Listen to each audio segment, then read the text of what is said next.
Got it straight. Right on. What's going on, Phoenix Rose Artistry?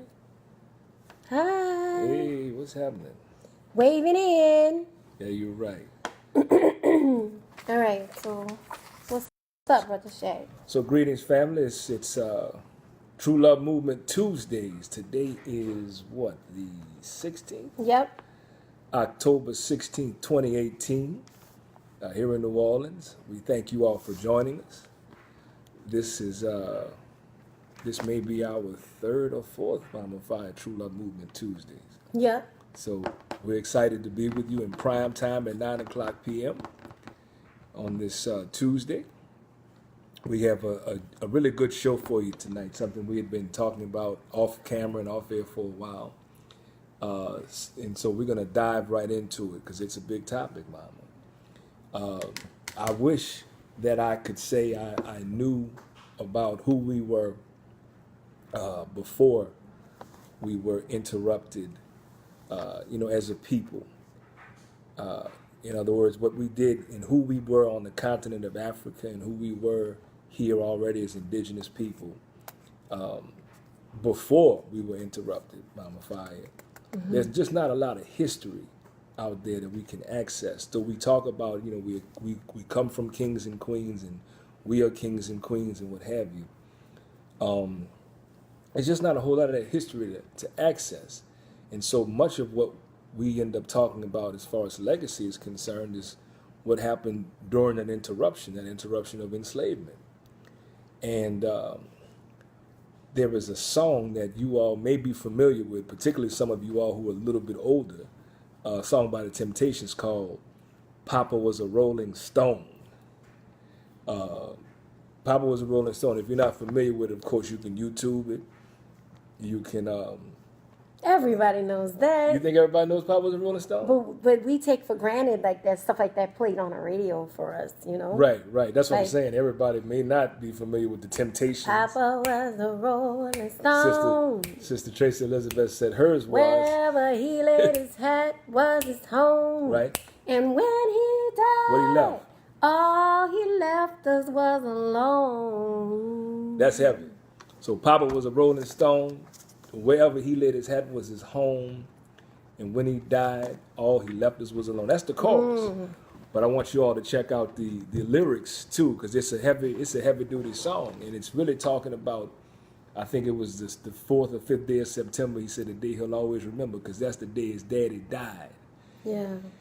And so, tonight that's been kind of a thing and a theme, black men and having, many children with many women in many places has been a thing for our people, at least since the plantation. There again, we don't know, Mama Fire, really much about who we were before we were uninterrupted. Before we were interrupted in our villages and here, even on this land before it was invaded and colonized. That's right. So we have to start where we can. But since we are going back and we're looking at the history of black men having, multiple children and with multiple women and families on the side and secret families, it's important that we do look at the history of that. Mm-hmm. And in America, according to history, the very first man to have many children with many women in America, in terms of history, and we can all access this history, was in fact the slave owner, the slave master, and his sons and the other men in his family were the first men on record to have many children with many different women, that they did not take care of those children. And that's an important part of American history that is often overlooked. And so what I mean by that is, these children that were born as a result of rape of the enslaved African women, numerous children, Mama Fire. Now, to the already married slave master and slave owner and slave maker and his sons and the males of that time, they were raping enslaved African women at will, Mama Fire.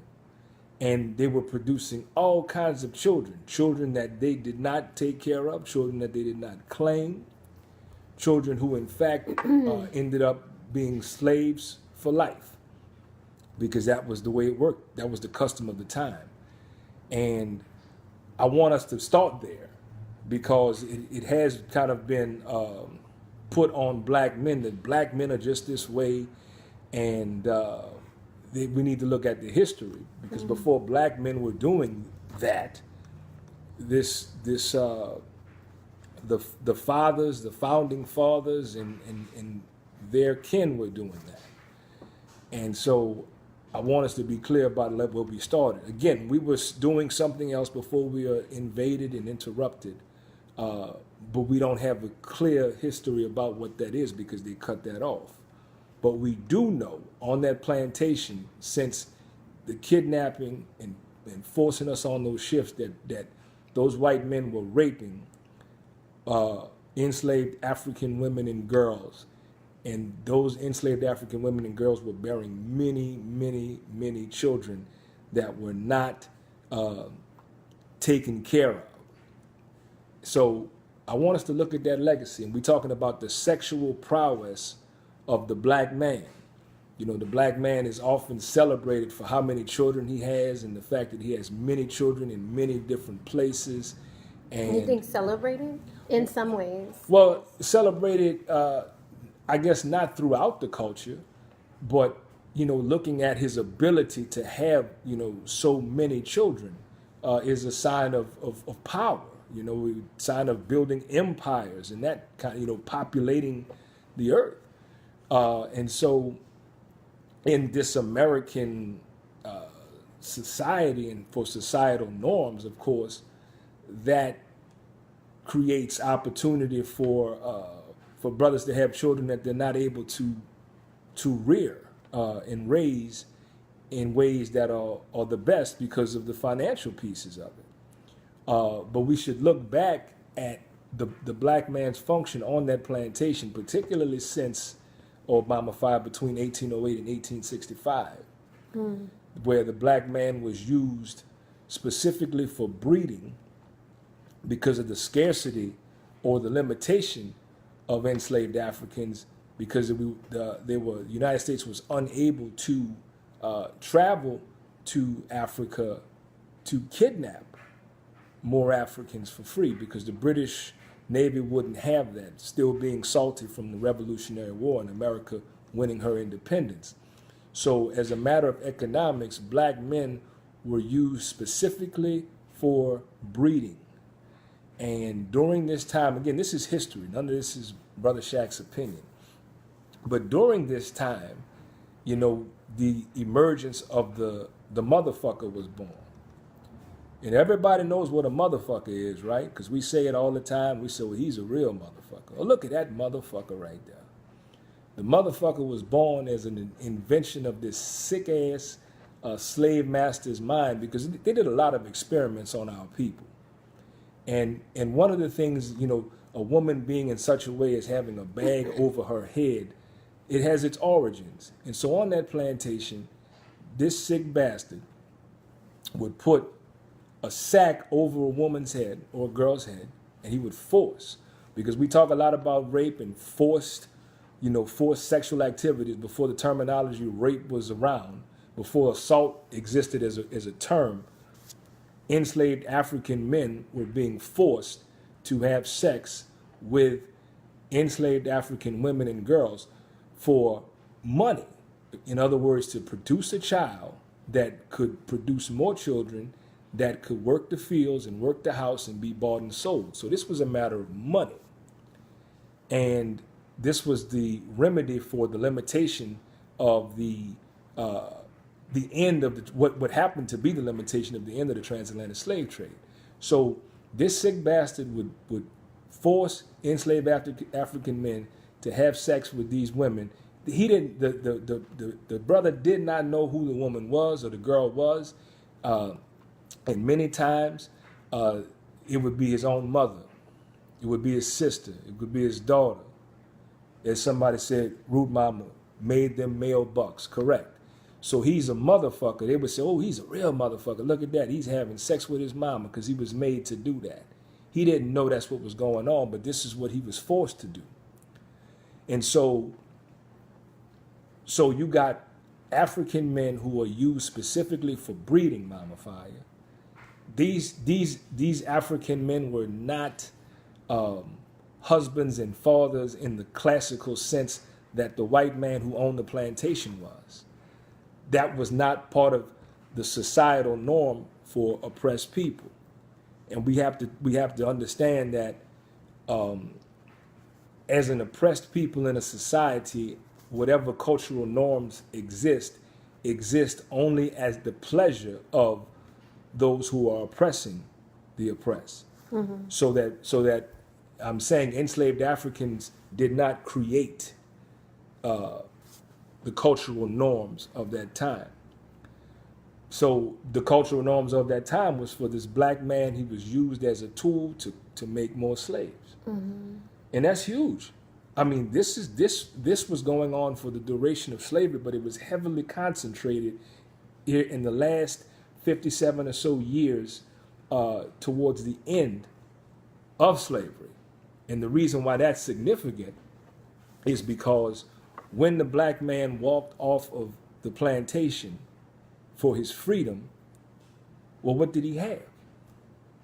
He didn't have no money. All he had was his penis. And his penis was what got him everything that he was able to get. The white man trained him that way. That was his value.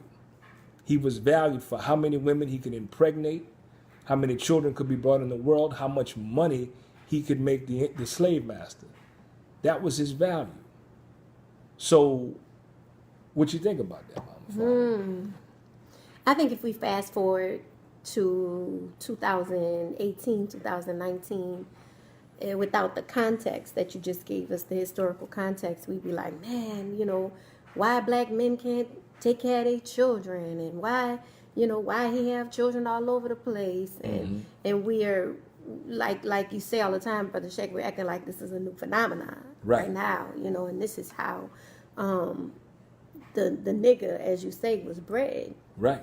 The nigga mentality, the nigga, it's just the over-sexing, hyper-sexing, disrespect of women. But I mean, it really happens on both sides. And I know right now we're concentrating on Papa Was a Rolling Stone. That's right. But it's like a wicked catch-22 that we're on, like we say, oh, this is a single mother and she can't raise sons or she can't raise children by herself. But, so we look at the woman and we say she's a thought or she's this and that. And then we look at the man and say, well, why you don't stay around? If you stayed around and your children would fare well, much better and these things. So it's I'm glad you gave us that history and that understanding, because we're not in a vacuum. Like, this stuff is continuously happening, as you say, Brother Shaq. So Papa Was a Rolling Stone, and I'm thinking about how it affects children. Right. If we think about this turmoil that we've been in for all these hundreds of years, and we are set to fail this. We were set to fail from the very beginning. That's as human beings, because we were never meant to be human beings. We were meant to be cattle or chattel. Chattel slavery. Yeah, I mean, just workers, and there was no end game. So now that we're here, we do have the power to really look at these things, because we have the history and we can connect those things, look at them and internalize those things, internalize that. I think about my own dad, He definitely wasn't a Rolling Stone. Right. But Rolling Stone to me says, like, physically not being present. Right. Like making a baby and being gone. Mm-hmm. All, wherever he laid his hat was his home. Right. So not really having a place to settle down and roots to settle down. And even though my dad wasn't like that, he still was kind of emotionally a Rolling Stone. Right. With us, with his children and with my mom. Mm-hmm. Just was able to disconnect that and move on to another life. And so he was a brilliant man, a great daddy. We rebuild our relationships in my mid-20s. And he was always really great to me. But my brothers, on the other hand, had kind of estranged relationships with my dad. So, you know, that if it wasn't physical, or if isn't, I'm saying wasn't, but isn't talking about right now in present time, Right. then it's also emotional in some ways. So shout out and celebration to the brothers who are committed and who are not Rolling Stones, who are laying roots for their legacy and their descendants. So I have to say that, and thanks for the brothers who are able, you know, to be present in their children's lives. And even for the brothers with multiple children, we're not saying that you bad guys or nothing like that. I have multiple children. It's not about that. It's about being committed to raising them. That's right. And then it is complex too, as we're bridging the gap between what was and what is. A brother is saying right here on the Instagram, Greg Bank style, he says that, and I'm going to paraphrase it because it's deep, but essentially he says that, he says one has to choose to be more than his environment. I was a product of this very system, first by choice, then again by a lack of guidance. Meaning my father has many kids by many women, but chose to go in and out of prison, raising none of us. You know what I'm saying? And so The prison system. so we look at the way the prison industrial complex takes, you know, brothers out of the thing. And he On said, purpose, and too. he said chose, and I don't know obviously what the brother's father, you know, did in terms of what landed him in prison, but you know what we perceive to be his choices, particularly when we're looking at it from the outside of it, could be very, very different when somebody's controlling those circumstances. Because I know in the 80s, when you look at the crack era, and they got brothers who were just finally getting out of prison from the 80s, you know, recently, but you look at the way that decimated our community, you take in the black man who's already low. Yeah. You know, we didn't in this history, it's important because we did move to what's happening right now, but it's also important to understand that the black man never had a problem getting employment until he was to be paid for it in America. The black man never had a problem getting employment until he was to be paid for that employment. And so we look at the black man's ability to earn money just to take care of himself. I mean, the skills that the brother learned was on the plantation was his penis. He had a dick, and that's what he had. And so when that's what you feel like you're good at, and that's what your daddy was good at, and that's what your uncle was good at, and that's what they told you to do, and that's what you learned, that black, being an African man, that was what manhood was. We have to look at the history of that. When that's the definition of manhood, your ability to make children. And let me go a step further, Mama Fire. It isn't just the making of children, because we're still talking about that passively. It's important that we look at the reality of poverty and where poverty and sexual power lines up. Meaning, if you're impoverished, you know, we talked about this just the other day with regard to people who have all different kinds of, all different varieties of mental health challenges and addictions and all those kinds of things together, sometimes coexisting together. But when this happens, you know, sex is one of the most basic human things. So when people can't do anything else very well, they can figure out how to have sex. And they do figure out how to have sex. Yeah. And they have sex because sex feels good. Sex feels very good, and it also feels generally better than being an oppressed person or having your back up against the wall or getting messed over or whatever the case is. Sex is a much better alternative as far as feelings are concerned. But we do know that sex can produce children, and that's really the function of sex. From a very basic physiological standpoint, sex exists to reproduce yourself. But when sex is the power that you can access, because we're talking about sexual power, and so sexual power is something that, you know, poor people can't access. Poor people can't access all kind of power, but they can access sexual power. And so many of us, particularly black men, are taught to use your sexual prowess to have control over your experiences, to have control over women, to have control over situations, and to use the sexual power that way. I'm bringing that up because in addition to that, the idea as black men that black men are supposed to be in control of black women was also learned on the plantation, because the very first man we saw controlling a black woman was a white man. And since we were taught and reared by this white man, I'm talking about since we've been here in America without any memory of who we were before we were kidnapped, we have been looking up to, looking up at, and wanting to be like our white daddy. This was our first glimpse and understanding of manhood, even to the point where this is what we learned about having relationships and relating to black women. This is the place. We learned from looking up at what the slave master was doing with his family, which he was having sex with and raping enslaved African women. But he was able to financially control the situation. The forefathers did this. They set it up like that so that the women were also considered property as well. Not in the legal sense, but actually, yeah, in the legal sense, you'll see that's why the idea of taking the man's last name demonstrated ownership. I mean, this is the history of that. And so our culture is to, those who have come to be called black exists as a response to the dominant culture, and that we have done what that dominant culture has allowed us to do, but they have done all the leading and all the guiding, and we have taken our cues from them, so much so we are trying to emulate that experience and that dynamic as black men.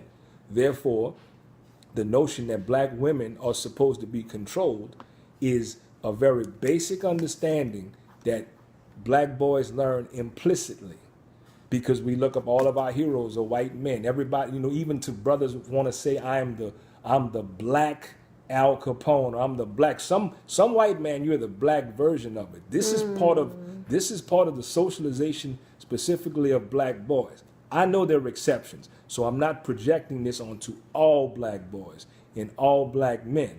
But in very general terms, the way black boys are acculturated is through the example of whatever the white man has done historically in an ahistorical America, Mama Fire. And so the white daddy incepted this issue into us, and has just built on itself all this time until now. And we don't really understand the psychological ramifications of slavery. No. We don't talk enough about it to say that all those hundreds of years ago, we're still doing the same behavior. Definitely. Now. Definitely. And I think we can't forget that there are a lot of pressures, a lot of different pressures on black men. If we talking about Papa was a Rolling Stone. That's right. So we're just honing in on a black man right now, and I understand that. There's a lot of pressures on the black man. We think about we mentioned the prison system. There's also the child support system, in which those are interlinked. Definitely. How many brothers do we know have so many different children? They're on child support, don't pay child support, then they end up in the prison system. That's right. And then, those are all. And so I'm also, it's a trip, and I know we're not going to spend too much time on that, but I have to say that I'm seeing more and more women also not in their children's lives. Yeah. We think about the plantation, and we think about how children were taken away from their mothers as well. Yep. But we still didn't see a lot of that. I didn't see a lot of black women not raising their children, even though grandmothers helped. A lot of times you saw grandmothers and the mothers together raising the children. Now, more and more, I'm seeing just grandmothers, just great aunts, just, other, sides of the family raising children, and their mothers are not now invested as well. And so imagine that impact when fathers not, in the raising them, and then the mothers aren't either. So, the ramifications of that too. Definitely. Also, all the different pressures on black men, some of that is media as well, black men and women. The hypersexuality too. It's like all of, he was trained to be a buck, but then if the soundtrack of your life is like, hit her one time in a night, or I'm gonna hit her thumb, you talking about not only hitting, which is not cool when we're talking about making love or procreating at all, but hitting, a black woman. I mean, every song's got sexual innuendos or some type of sexual hypersexualization in it. And like, if you constantly listen to that, it's reaffirming who they are. Nobody's saying wear condoms, wrap it up. Nobody's saying take care of your children if you have children. Nobody's saying or smashing. Smashing, hitting, and it's horrible. We talked about that a long time ago. We talk about it pretty regularly. But I'm just saying there's a lot of pressures here, and the pressure really being what we were taught to be, what the black man was taught to be. Never a father. Right. Well, the black man doesn't have the experience of fatherhood in the sense where he is doing the conventional sort of rearing in America is what I'm saying, with some exceptions, but a lot of that has to do with the black man's ability to secure resources, deliberately so. In other words, we're looking at the model. Okay, our whole relationship dynamic model is based upon what white people did on the plantation. This is the foundation of American society, that whole dynamic. And so when you look at, and divorce rates, I think, are at 51% right now, and have been for a long time, which shows that the way America does it worked like it don't work. Now, I mean, of course, and we're caught up in that too, but many of our situations are rooted and also exacerbated by poverty in resources. Take, for example, a city like New Orleans. In New Orleans, 56% of black men are employed. 56% of black men are employed in the city of New Orleans. So that means that there are 44% of brothers that are not employed. Now, the brothers who are not employed may have their own businesses, but that is a small group also. And they are at the mercy of the community, because the white folks, who are the minority in the city, the numeric minority, are not going to deliberately patronize these black men. So the black man's business can only flourish to the extent of his relationship with his community. And that isn't always a good relationship because of history. So I'm just using New Orleans as an example. So now you got half of the brothers who are in the city of New Orleans who are not employed. And if they don't have income, okay, then that makes it very difficult for you to just take care of yourself. Just taking care of yourself. So to take care of children, particularly multiple children, as our brother was saying earlier on the Instagram feed, Brother Greg, he was talking about how his daddy, he had children all over the place and left us broken. And I'm going to say that there are a great many men who are having children because, again, sex feels good. You also can feel that you can dominate through sex. A sense of power. Or you have a sense of power, dominating through sex, dominating the woman through sex, having the woman crazy behind the dick, or whatever, however you want to put that. There's addicted. So there is this psychological reward that goes along with using your sexual prowess, and there's already a frequency for that. There's already a groove for that. And many of the men who are doing this, like the brother said, he, this is multi-generational. This ain't some shit that just started happening, but we don't often analyze the origin of it, and so we mistake the way we've been trained and taught for our true nature. And I say, Mama Fire, based on what has happened to us, the way enslavement and slavery has interrupted the existence of African and indigenous people even to this land, we don't really readily know what our nature is, because we've not had a chance in the memory of this nation to even discover who we are without being contaminated. So it's very difficult to try to get back to a thing that you can't even recognize. You know what I'm saying? So we just keep pushing forward and moving forward, repeating the history, doing many of the things and doing it generation after generation after generation. It's because it's normative behavior, and we don't necessarily have digmatized yet. Root Mama called that. What you say, Mama Five? I'm saying, this. I hate to bring up the Willie Lynch, because people bring it up all the time, and we find out it's inauthentic. Right. But it the thing about it is, when they're talking about making a slave, I think about these brothers not only having sex, because sex is accessible, sex is an escape, sex is easy to do, and it feels good. But we are also not being responsible in not having children. Correct. So we're having sex because it feels good, but then someone gets pregnant, and then they're making more slaves.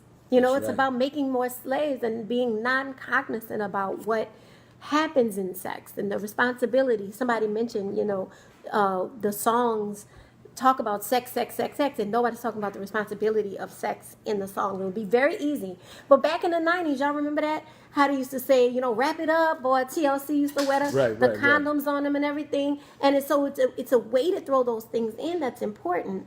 Catalyst to Change, my sister Tracy Elizabeth said, we can be proud in our growth and now teach these young ones. And I think the truth of the matter is, we have to teach them the power class.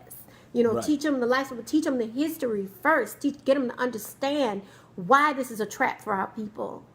Because children who are not being raised respectfully by both parents are missing something. Definitely. And a lot of the time we have my children are very great children, and they turned out well. But there's something missing in them that their fathers were they weren't there, and so there's a part of them that is missing. Imagine what kind of fathers, imagine what kind of brothers they would be had they had that. And I'm not saying that anything's missing. Listen, please understand, my children are doing great, but had their fathers stuck around, had their fathers, and listen, Willie Lynch, making a slave, it's time for us to realize that the history is important for these young people to hear, more than you've got to be there for your children. Because you see your dad wasn't here, and you see how you felt about it, right? So you really need to be here for your children. It's the truth of the matter is, we continue to perpetuate the same thing over and over and over and over and over and over again. You don't even realize. Correct. It's totally unrealized. And so when we talk about this with young people and with children and with youth, especially, along with sex education, when we talk about all of this, we need to make sure they know about the past, know about history, and the context is important. Definitely. I was thinking about my own children, and I was thinking about my father. Yeah. And my father has, had many children, but only the one with my mother. And I think, too, to back up a little bit, we look at the unions where children are born.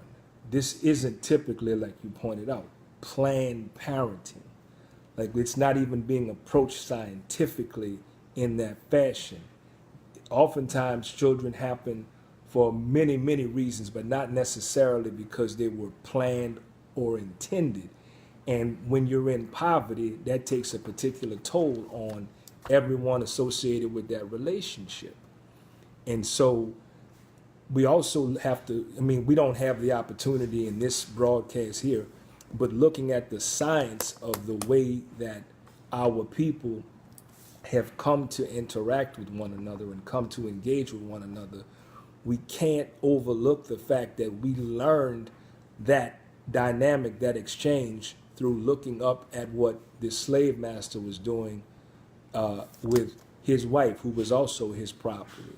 Yes. And that is the origins of the way black folks relate in America, and that is historical. This isn't my opinion. The start of a thing makes a lot of difference. Now that we're so far from the start, seemingly, it sounds like the real problem is, we resort to, well, black people just need to do this, and then black men just need to do that. And we don't really have an analysis on how we got here. It's very difficult for us to have the analysis, so instead, we settle on having an opinion about it, okay? And I've learned opinions are just like assholes, or opinions are just like eyebrows. Everybody's got at least two of them. And though nobody's opinion or feelings are invalid, not having an analysis keeps you stuck on this loop. Mm-hmm. You're going to always come back to, man, our people just need to come together. Man, our people just need to stop this bullshit. Man, our people, them niggas need to take care of them fucking children, man. They need to stop all that. Like, we come to that, and it's what essentially does it. We blame our own people and blame ourselves for this behavior because we don't have the analysis. And that's just as dangerous as anything else, because it also won't change our behavior, because we don't fully understand our behavior and how our behavior is a manifestation of racism and not the racism. Mm-hmm. You know what I'm saying? Outrage, the sister Rachel Graham, she says, Amos Wilson calls the condition of extricating our history from our present circumstance social amnesia, and explains the consequences thereof as the same racial deficiencies that y'all are speaking of. Thank you for bringing light to hard truths. Right. And the truth of the matter is, how do we shift it? We shift it by each one talking, not talking, but also showing, what I'm saying, being a present and model of it. But any sex education that we do for our children must include the history and the reason why it's important for our future to look different. What we don't do as a people naturally is just look toward the future and say, right, not just for ourselves, like, I'm going to go to school and I'm going to do the right thing and not have children out of wedlock, not have children without being in a serious committed relationship, stay with my children. But what is the impact of that 100 years from now? Right. That's something that we don't do. We don't think about 100 or even 1,000 years from now. Well, you know what I'm saying? We don't think about way, way, way in the future.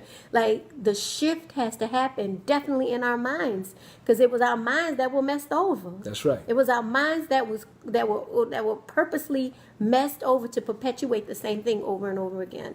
So who has control of our minds? Let's really be honest about what we do have control over. That's right. We do have control over that, and what happens in our lives and our children's lives and our children's children's lives and our children's children's lives. See, that's powerful. That's really powerful. I was thinking, still thinking about like my own children and my own daughters, in that, they've had a different experience growing up than I would have liked them to have. They had the kind of experience that was similar to what I had, and I said, like many of us do who have those kinds of experiences, like the brother and some of the other folks who were on the Instagram, that's the Instagram live, were saying that, it happened to me and then I did the shit too, because we do what we experience, but not so much what we want to do, because I didn't, like the brother said, I didn't have the skill for being that kind of a man. Like, I didn't know what it was to create a child and stay in a relationship and raise the child as a healthy person, because that's the other part of it. There was a sister who said there are many fathers, black fathers, who are there in their children's lives, but they're not really present. Yes, they're I said there. The same thing earlier. They're in the home, but they're not often. Sometimes they're not healthy. So you can have both parents in the home, and both parents could be very violent and very dysfunctional and have all kind of crazy shit happening. And so that's teaching something as well. So we're not oversimplifying it and saying it must be a 2-parent home and that's the way. It takes, as Mama Fire, you've said for many, many, many years, it takes a healthy village to raise a healthy child. We talk about the village concept, but just in the very nuclear sense, that the people making the child, if they're not healthy, which oftentimes we're just simply not healthy, we're trying to feel better, that's why we fucking. You see what I'm saying? We're not healthy, but we want to feel better, and we think we should feel better, and it's natural to feel better. And our people done went through a lot of shit. Mm-hmm. So why can't we go ahead and have this sex? It feels good, and then we do produce a child that we didn't want. We don't even really like each other. We don't even have, you know what I'm saying? We didn't plan it. We hate each other. On top of that, we talked about domestic violence, and we talked about, people putting their hands on one another, talking about Mad Day and all these different things. Yep. And you said that now, at the age that you are, after experience and wisdom and knowledge and all these things came to you, and a waking up came to you, now you realize about the sanctity of bringing a child into this world. Oh, absolutely. And the things you have to have. And I'm not talking only material things, the things you have to have and know and understand to raise a child. And I, the same way, that is wisdom. And so how do we get wisdom into young people who are, hormonal and like just understanding their bodies and these kind of things? And a sister mentioned conscious conception. And I had written it down before she even mentioned it. Right. The thing about it is that we do have a training. Sister Midwife does a training on conscious conception and being aware before you decide to have children. Mm-hmm. That if sex, listen, we all love sex. We all fell into sex traps. Definitely. We all fell into sex traps. And about teaching our children, how to sex right, how to have sex right. That includes more than just the physical part. Right. Of having sex. That includes the emotional part and the trap of bringing a child into this world when you're not ready. Listen, we want our warrior babies. That's right. We want all of our warrior babies to come and fight, come through their mamas, and come and be a part of a very healthy village. But what we don't want to do is keep perpetuating the hurt and the damage and the harm that happens to children when their parents are not ready financially, but also emotionally and well enough to raise great children. Exactly. And so we end up making a slave. We end up making somebody who's either in the prison system, and these children who get out, and they end up doing very well without their fathers and all these things. What kind of father will they be? Right. Right? They do well and they get out and they go to college, quote unquote, they live the American dream. But when it's time for them to settle down and be committed, will they be there emotionally? So this is for everything. This is for everybody. Like, it's a shift that has to happen in our minds when we think about it. Definitely. And that's what makes it such a larger, more complex idea than just the brother that's just having sex with all these women and making plenty of children. Because I remember coming up, I didn't grow up in the project, but I spent a lot of time in the project, and that was always one of them things that happened in every project. They talk about the brother that ran through the whole project and got, all these babies and, blah, blah, blah. And then, they talk bad about him because now maybe he might be strung out on drugs, or he ain't shit nigga, he never got no money, a lot of the children don't have respect for the daddy. They call him by his first name. It's like all these different kinds of things, and power dynamics with the mama, and all of these kinds of things that are exacerbated by poverty. That's what I want to bring up, that this shit happens with white folks too, but because they have other resources, it don't end up being the only thing that happens to them. But this kind of shit happens with many of us who, and as the sister said, in STDs. I mean, of course, now we got the onslaught of STDs, because we were saying that the other day. He was like, damn, it was just willy-nilly back in the day, but back then I think the only thing they can catch, the OGs said the only thing they can catch was the clap. They could get some penicillin for that. So they didn't have a lot of reason to worry about that kind of stuff. And when people had children back in those days, a lot of times they would just get married even though they didn't have any love, because that's what they did.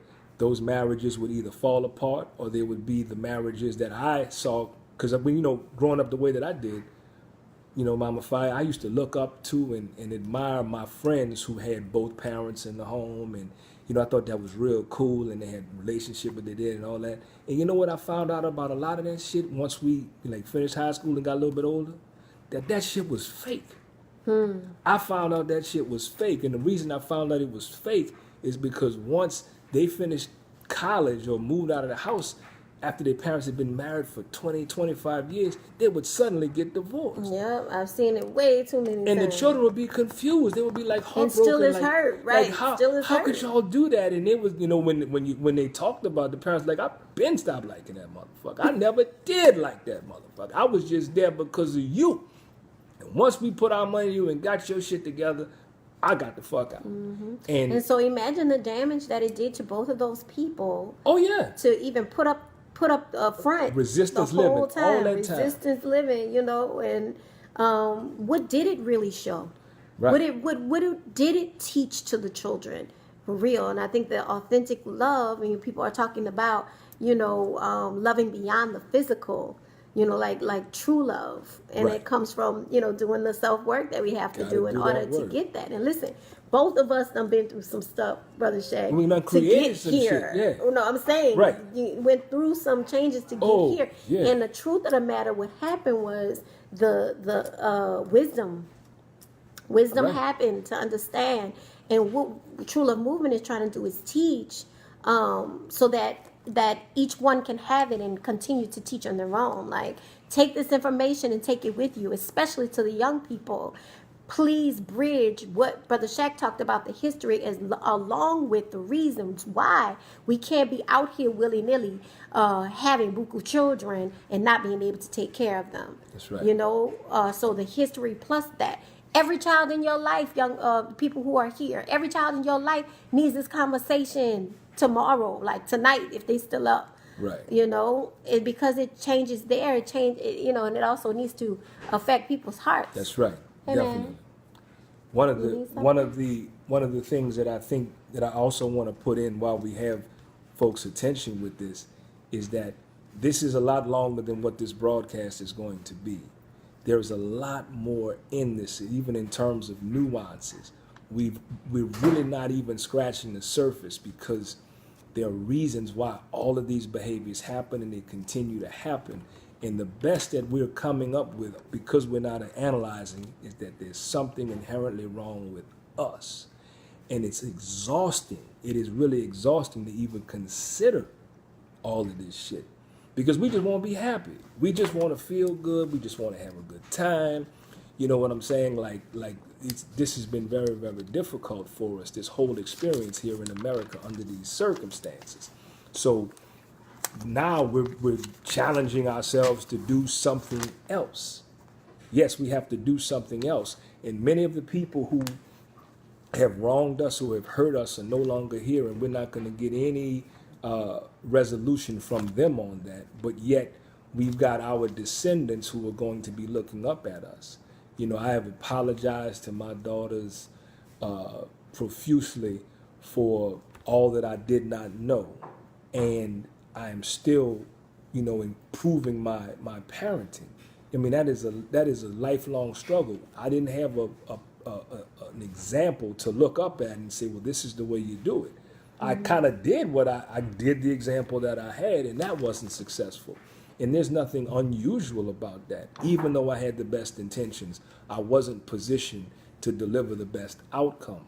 Because what we're saying is that this is much, much more than simply having good intentions. This requires very specific skill sets. Yes, I was just getting ready to say very specific training. Yeah, this is skill Training. sets that does this. This is not, man, I hope and I'm a do good, and this ain't none of that shit. Mm-hmm. This is very specific skill sets, and we just don't have a whole lot of that, because even when we are sitting there looking, and I want to throw out, because we didn't say anything about it publicly, but I even want to throw out what's the brother, Bill Cosby.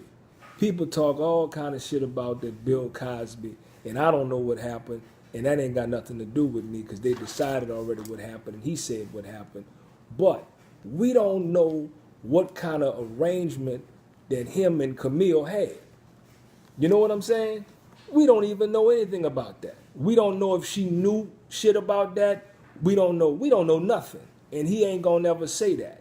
So so I'm saying what happens with black men and black women is very, very complex in this society. And it always has because of the inception. I mean, what happens when a black man and a black son and a black daughter witness their enslaved African mother being raped by a white man? What happens? I mean, what's the collateral damage of that? What kind of trauma is that for them witnessing it and for her experiencing that shit again and again and again? What kind of signal And does this that... happened for hundreds of years. Hundreds of years. Hundreds of years. Hundreds of years. Every day, all day, for hundreds of years. What kind of signal does that give everyone, including the black woman, about who she is? Mm-hmm. You know what I'm saying? And she's the breeder part, and that we are not talking about emotions there. Right. You know, we're not talking about what it did to children's emotions there. Y'all, it's got to be completely shattering to have to witness the atrocities of slavery. And Right. and so we are so disconnected now in 2018. We're disconnected from our emotions. Definitely. You know, we're totally disconnected, and it's it's wrong to feel. It's In your feelings. wrong to cry. It's wrong to complain. It's wrong to and all these different things. And so we're trying to build wellness, and wellness is mind, body, spirit alignment. That's right. But if our emotions, which people can argue where are they, their mind or spirit, our emotions are disconnected. We're completely disconnected from them, and we're just going through the motions, the motions of having sex, leaving babies, and so as a father, why doesn't it tear a father up to not be there for their children? Because I've seen children at our office, but women, after they're 40 years old and they're looking for their father. Right. They're 40 years old and they're wondering where their father is, still very empty and feeling abandoned from that. I understand this is all the same thing, but how has it impacted our emotions is my point. My point, how can we be well enough to be our best life, living our best lives, For people real. say, Yeah. and living your best life. And a lot of the time they're talking monetarily. Living I your got best enough life. money that I can go, out and out of the country, Just or I buy can go shit. this and Just that I and the can just other. buy shit. But there's a sense of emptiness still. There's Yeah. still a sense of emptiness where you got to have this and have that and have this and that so that you can feel well, so that you can feel balanced, So that you can feel and that's valuable, exactly right, and feel like you've gotten enough love and enough attention from everybody who made you, who made you. So this is a lot of impact. There's a lot of impact on our people, and looking at it is important. Looking at it now, and listen, we have this wisdom. We've made some mistakes along the way, so that goes to show we can turn it all around, we can turn it around. But how do we get strong enough to build hundreds of years of black families and black love and loving each other and taking care of each other and this healthy village that we speak of? I think by really thinking very specifically and deliberately about that, like what our descendants say about us depends upon the legacy that we leave them. Yeah. You know what I'm saying? And so for us to be thinking about that, and that doesn't mean that we magically do that, but it means that we're very intentional about how we move and acknowledge too, like why we do these kinds of things. That's the part, Mama Fire, because I mean, all of this is really about people having a sense of their own power. You know what I'm saying? Like when a man is healthy and he has a sense of his own power, his power to create, he recognizes that he doesn't have that power because he's going to force somebody else into submission. It isn't that kind of a power dynamic. It's the power of creation and power of co-creation, with a healthy woman who wants to do the same kind of thing. So the work, the solution comes into the work that you are doing on yourself. not fixing other people, the work that you're doing on yourself. And it's very, very deliberate work, and it is a slow, lengthy process because we've got decades upon decades of programming. The young people who are in their late teens and early 20s, they got the programming too. Yeah. But for them, they haven't been alive that long. For those of us who are twice their age, there's a lot of deprogramming and unlearning, deliberate unlearning that has to take place. And then we still got to make a living. We still got to keep the lights on. We still got to do all kind of other shit too. So we don't get a chance to just sit around. Poverty won't let us be great. All right, is the young people like to say. So we'll have to really create this and make this way for ourselves, but not just for ourselves, but for our descendants. And so really being present and thinking about the descendants and how the legacy that we leave them. I think that's a good thing, Mama Fire. I think that's a very good place to start. But that history is all the way. So history is not dead. As Ron Chisholm said, it's very much alive. And so being able to look and tell our story in a very direct way, not a passive way, but in a very direct way, to look at all we've experienced in this sojourn on how we come to be the way that we are. And particularly, again, I'm talking about black men. And this isn't a criticism for brothers with many children and many children's mothers. This is a look at some of the realities that we are creating as we're doing that, and the legacy that we inherited. Because that's the other thing too. I'm not confused. I'm not saying that we got it. They handed us something and then we just messed it all up. That ain't what happened at all. We are on the heels of 400 years of this shit. 400 years of this shit. That's why it looks like that. We're not 2 decades in. Like the shit didn't get bad in the 80s. That's not what happened. That's right. So we need to be clear about that. But we do have to be. Crack happened in the 80s. It didn't happen. Didn't help. Crack was dumb. Fathers being around. It didn't help that situation. So they keep attacking. We are at war. So they keep attacking. But if we, from the beginning, understood who we were. That's right. If we understood our own power, of course, we see black people as powerful because we understand our own power. We got a sense, like Brother Shaq says, of our own power. That's Ron Chisholm right there, but he's right on with it. And I think that's why it's important to tell our stories. Tell the stories as ugly as they are to young people and say, and they say, well, look at you turned out right, but I turned out right after a long, hard work, and you can do that now. That's right. Save you 20 years. Yes. It save you a lot of mistakes. I want to mention this. We're going to keep going on the Facebook Live for a little bit longer, but the Instagram is only got about a minute remaining. We want to thank you all on Instagram for joining us. Thank you for joining us, y'all. Thank you. And we're going to still continue the Facebook Live. Instagram family, you're welcome to switch over to the True Love Movement page on Facebook. And I'm going to make a quick run, Mama Five, but I want you to talk about what's happening tomorrow at Loyola. Yes. With regard to the colorism panel. Yep, there's a colorism panel tomorrow. I think it's at the UC on Loyola's campus. It's at 7 p.m. And so we're going to, really get it in about colorism. I'm excited to be sharing True Love Movement's understanding, of course, of colorism and how, what the solution is for colorism. Because we got to have solutions for these things. It doesn't make sense to just sit and talk about stuff. We've got to learn how to make a viable solution and really something easy for us to do. So peace to everybody, wholeness to everybody on Instagram. All right, Facebook family. So yes, that is happening tomorrow night at Loyola University at 7 p.m. I'm excited because I've never been on a colorism panel before. I've been on many panels, and this is exciting to really talk about True Love Movement and changing these ideas. So I want everybody to know that when we do help people at True Love Movement, we are definitely supporting them in their own personal growth, but we're also talking about the historical growth, the historical past, the historical pain that we suffer from slavery, the plantation, and beyond that. It's in every session.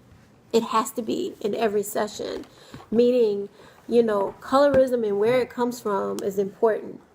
colorism and where it comes from is very important for us to understand, and it does come up as far as self-esteem is concerned for our women especially, and our men too. Yeah. You know, as far as self-esteem is concerned, and you know, so we're gonna get it in tomorrow. So y'all come on through. It's free, 7 p.m. and what is the name of the building on the North Campus? I thought it said Audubon Room. We're going to, for Facebook Live family, I'm going to locate the flyer and put it in the thread of this show.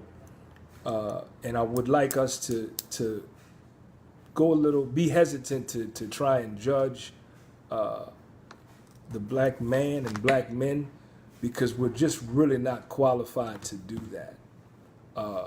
Because we don't know the brother's story. We don't know his whole story. That we hadn't been with him for his whole life, and that there is a long-standing history in America of vilifying the black man, and black people didn't start that. Just so that we're clear, it wasn't black people that started that, but black people have continued that. Yeah, it's 7 p.m. Loyola University in the Audubon Room. That's the Love Presents Colorism, October 17th, 2018, 7 p.m. in the Audubon Room. And I'm still going to put that flyer in the thing. But the enslaved African man was vilified, from jump. And everybody was made to be afraid of him, and that he was this horrible person, and that he was mean, he was aggressive. He was a human being who was enslaved and held against his will. He was dehumanized. You really can't judge a survivor. None of us can. And so much of our humanity that we always talk about, that we had to give up in order to survive that scenario, that humanity is still missing from our experiences today. Because that's what we had to do to survive. And so we are survivors. All of our people are survivors. And much of the things that have happened to us, we projected on our brothers and sisters. That's what pain does. Yeah. You know what I'm saying? We say it all the time, And let me say this. We don't want to judge our brothers, and that's true. We don't want to judge our sisters neither. But we do want to be discerning. Oh, absolutely. If some, I hear what you're saying, and that's very, very true. We want to love our brothers and sisters, but we also don't want to, that hurt to come and destroy each other and just wreak havoc, like we talked about was that last week or whatever. Discernment is important, Right. Is someone well? How can you tell if someone's well? Right. That's important. But go ahead. No. I mean, I totally. I was saying more in general, just because again we've been socialized that all of us have been socialized that the black man in particular is sinister. He's a villain. He's evil. Now he's calling himself a savage, because see, that's what happens with the sickness. Since you think I ain't shit, and you tell me I ain't shit, and I ain't gonna be shit, and I ain't gonna never amount to shit, well, I'm gonna show you just how much ain't shit I could be, and I'm gonna celebrate that my damn self. You see, that's what happens. That's what dehumanization looks like. So, no, that's not okay. But again, that's why the history is so important, because we are looking oftentimes at our brothers from a very ahistorical perspective, and we say, what's wrong with him? We don't say, what happened to him? We don't consider him as being innocent. And you said something earlier, Mama Fire. The black man has been in America as valuable as what he can produce. That was his measure of value, what he can produce. Good with his hands, good with his penis. And if he wasn't producing, then he ain't shit. That's heavy. That's heavy for black boys. They grow into black men, and that's the backdrop. And so you talked earlier, Mama Fire, about all the pressures that's on. And then so we get the music and the media and all this other stuff, and it tells us that the black woman is the enemy. The black woman ain't shit. You know what I'm saying? That the black woman should be disrespected and dehumanized, because that's what happened to her on the plantation, and we were there for that. So it's deep, Mama Fire. Oh, it's very, very deep. And Papa was a Rolling Stone.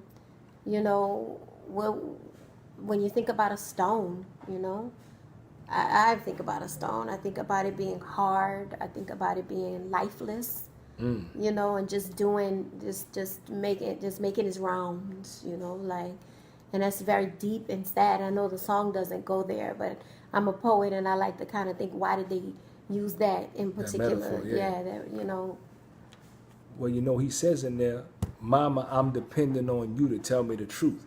He asked that because he was asking about his daddy, and he said, Daddy was this and Daddy was that, but Mama, I'm depending on you to tell me the truth. So see, there was something in there. You know what I'm saying? That there's something. Mama knew. Mama knew. And something then, she knew, something that happened. Yeah. You know, and then we also look to Mama to be the one. That's the one we can count on that's going to really tell us the truth, because we came here through her. Yes.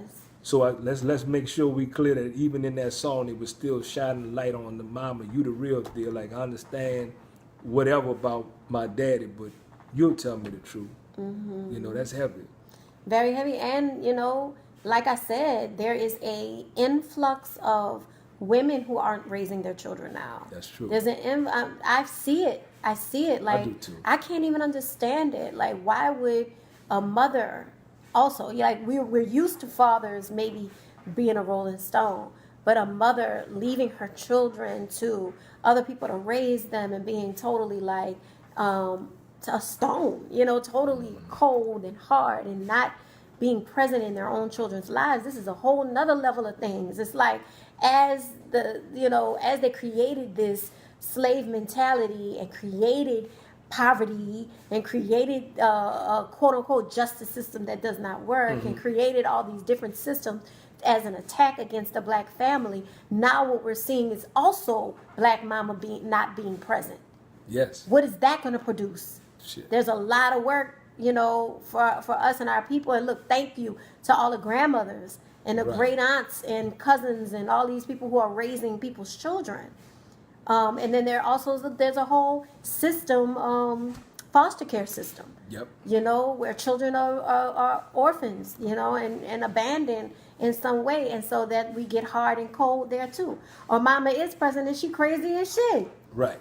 You know, mama's doing more harm than good. So I know we're talking about daddy this time, but just to balance out the conversation. But even with the women mummified, I see it too, and I know we see it in our work.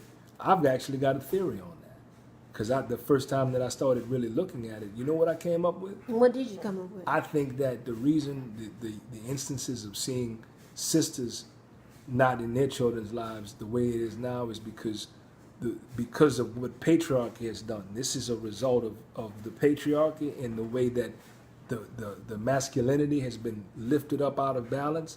More and more women are choosing to identify this, I don't give a fuck, I ain't, fuck them children kind of thing, with being men and masculinity. That's what men do, that men walk away, men don't deal with all that shit. And I think they're trying to emulate that. I really do think. Because it's like it's okay for the man to be that way. Like, society has accepted that that's just how it's gonna be. So the men get a pass, and then because I heard women say that the children get put on her. The children are put on her. So she tired of that. You know, Dr. York talked about that kind of, even way back in the day. And I know Dr. York, allegedly did a whole lot of shit. But he talked about that. He talked about this very thing that you just spoke about the women walking away as well.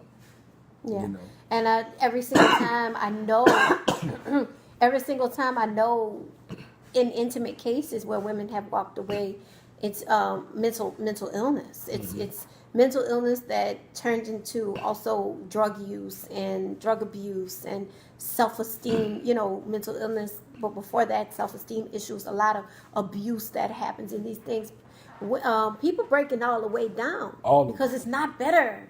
It's not, we can see some movement in some ways, but truly at its core, we've got some real serious work to do, and I'm seeing like the children are better off with grandma, because mama running the street and they got all these, brothers around and the girls that get it, the children are being molested and, they unstable, living from pillar to post, homeless and these kind of things too. And, that's why, listen, True Love Movement was born. True Love Movement was born in order to be able to be on a mission to tell the truths to people and deal with the hard stuff so that we can be better and carry on our legacy of not only surviving, but, and I'm about to say, dominating, you know, like we should be. That's right. And that's a long way. That's a long way from here.